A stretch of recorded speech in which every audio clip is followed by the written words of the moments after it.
So you want to downgrade your VirtusNova plan from, for example, premium to basic or ultimate to basic. Generally speaking, you're only allowed to have a certain number of brands per subscription.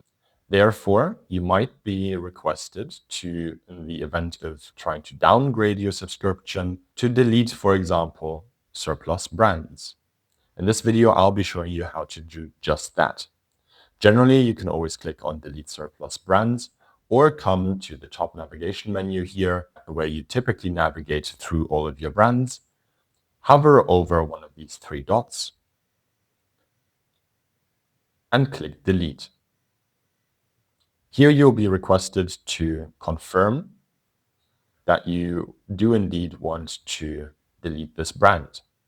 Note that all information associated to this brand will be permanently deleted.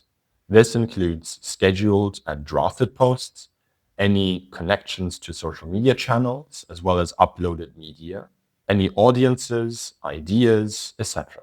Everything associated to this account, apart from already posted posts, will be deleted. Confirm your deletion by clicking on the delete button. Once you have done so, you will be able to downgrade your plan as intended.